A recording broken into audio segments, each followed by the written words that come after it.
Pre Art Muses, Ale Society, not Jungle. Прави своята стъпка, те базиле. Прави своята стъпка. Студено ми е, а искам да се стопля. Вали, толкова много оставени стъпки на нечи обувки, преминаващи през всички тези локви.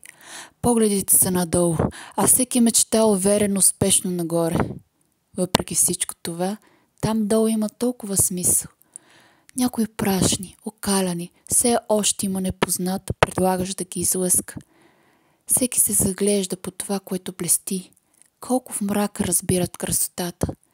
Не искам да те блокирам, правейки опашка от единия чак до другия тротуар. За всички чакащи да лъснат своите обувки, замърсени от прахта на нечия съвест. Докато стоя, се загледах. Как всички мъжки, женски, детски, модерни, старомодни, спортни, елегантни, високи, ниски, всякакви минаваха и оставяха своята стъпка. Времето навън бе капризно, то топло за кратко, то отново горчиво и коровосърдечно. Вятърът разпиляваше косите, таулетите, дори стъпките заличаваше. Ту-ту, като звукът на преминаващо влакче, влакчето на твоя живот. Но без теб, останал обрулен, само по вехти обувки, своите стъпки оставяш, онези следи, красиви тайсени, като почерк на своя стопанин. Не господар, а на свой партньор. Някои проследявах с поглед, други хващах точно в момента, когато обувката продължава, а стъпката остава. Така както аз седя на едно място и чакам реда си за промяна. Времето ги заличава, обувките продължават. Накъде? Аз не знам. Все още си седя. Идват още и още да искат и чакат. Някои много далеч с надежда чакат. И чакат, когато стане добре, тогава да се върнат. Да седнат така, както в изискан ресторант и по право да си поръчат това, което им харесва. Някои хора започнаха да викат, други да замерват с засипаните си чакащи обувки. Навсякъде бе точно както когато кошер се рои. Но ние толкова много намаляваме, толкова много се дарим.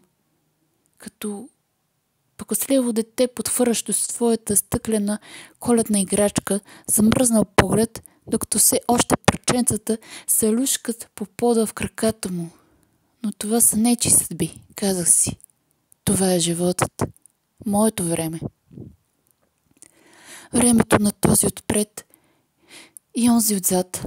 Този продавач на красота, чистейки чужда мръсотия и създаваш като чисто нови старите, пострадали и преживяли обувки. Това е нашето време. Той не бе магазинче за нови обувки, а един обикновен човек. Но толкова много въздейства и създава едновременно гордост и с това и стойност. Като фокус само виждаш как ги бърше с кърпичката си, а в действителност ги ремонтира, почива, подлепя, изрисува. Няма да те блокирам, нито да викам за калните души, животи, грозотата, несправедливостта, егоизма по света. Ще те поканя да застанеш до мен, за мен, с мен тук. Навярно ти се е случило. Вижда си човек достоен такова да работи, но навярно само, ако видиш с очите си това и сега през тези времена ще се убедиш, че е различно. Ще видиш, чуеш, разбереш, усетиш. Ще почнеш и ти да тършиш стъпките. Ще променяш, създаваш, градиш с тях, оставяш след себе си ценност. Нещо, което си заслужава да последваш, да се върнеш и да си промениш посоката. Заради тази магия не те блокирам, не ти преча, защото не съм алчен. Каня те, избираш. Навярно, всичко при те върви добре, все едно някой е лиснал канче за вода, така както на първи учебен ден правят близките, преди да излезнеш пред теб, така да ти върви. Избираш как да успееш да ти е добре, какво е добро, как да постигнеш по-добър дом. Вече не чакам, въпреки че седя на едно и също място. Навън става сурово, много предпочитат, на защитено подслон, хубава музика, дори храна, любимата работа, хора, просто пред екрана с забавята на някой канал. Сгушен до своята половинка, а ти седиш на чахтата на канал. Така както на времето ни плашиха като малки деца, когато не слушаме, че оттам ще излезе турбалан и ще ни отведе. Отведени или съблазнени в чужбина, вече пораснали деца, строят живота, кариера, образование, намерили любов, изоставили старите си имена, език, планове, път, вещи, обувки. Обувки, с които са ходили да тренират, от състезания, протрити. Но като броня или амулет в нечи ъгъл на гардероба, запазени. Запазени моменти, хора, неща на снимка, портрет или в съзнанието. Това, което има стойност, увековечаваме.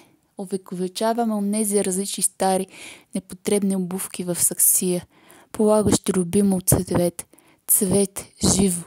Но как на любимите същества да им го пратим, носим? Носим само това, което е важно.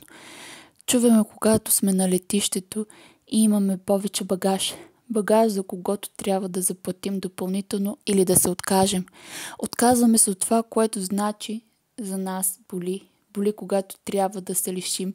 Лишаваме се цял живот в името на нещо. В името на нещо създаваме дисциплина, отговорност, упоритост, увереност, чест, достоинство, интелект, красота, стойност. Стойност, стара обувка за един и за друг непотребна вещ. Непотребна вещ в потребна саксия направил същия този човек, който сега придава блясък на всички обувки. Обувки сакси. От тук чак до летището. От летището чак идва да си оправят обувките при него. При него, като в един момент ти виждаш минало, бъдеще и настояще. Настоящето още седя на едно и също място.